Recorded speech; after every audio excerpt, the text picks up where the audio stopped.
ana ngai vo so pi te thil khan sein ka te kanam mi te e ho hi nu chin khulam gau thu sein ikinil ne luvin ata asan loi ita asan lo loi I umuvin hi ke bang hi chi kinil na ding ka sapun hi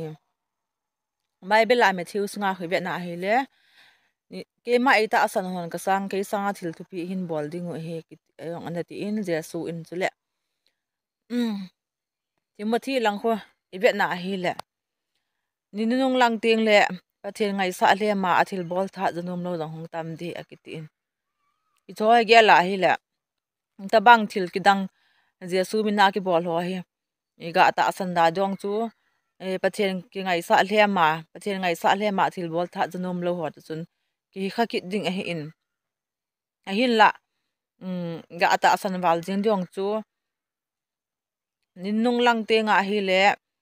kamina ki le ma min thil kidang dang hin bolding methiu sung ho ma ma kho them gaul them jong hong tam de he akiti ki ni na cho ge la hi le ga ta asan wal kha jong chu them gaul them ama mina ki le ma thil kidang bol ho chin ta asan kha ki di ham ge long ti za nam ta hi ni ji chun ti tha ki bang e ho he ki nil nil po tin ko ai mo po te ka ti kha he zo le pathian thu de hi lo ba hi le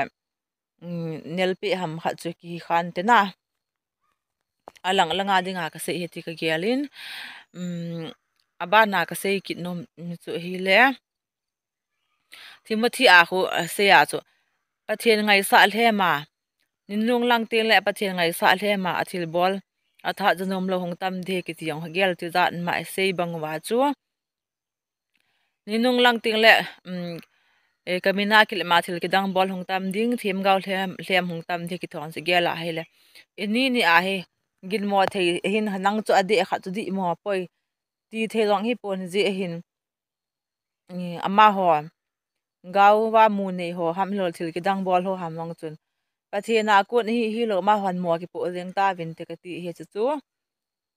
public ho social media a he chu ai ki nil nil ho Facebook WhatsApp dong ho ai ho he e ho se ya di ding di lo di jong a pon hi ji chun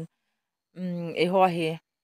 he cho thu hin ha ki nel be ase po be te di sa ta san no le lungin ki koi tin ta san lo wa hi jong le e hon lungyal ki koi jeng tin chen ki nil tin social media hon ki diam to po te ka ti he hi cha hi ki diam to ka wa rong he ho ki ka ang ki to mo na boi na sang ta gam tin nong hung lung the hi je in ye chun Christian cha te chu ki to de la ngai ni chun kin na po he te ki to mo po he te ki to wa pa thian phar sa ko khom the ni mun chu thu se te po te ta hin te mun hi ve lu lu lam ka se kha le ni ngai dam ta vin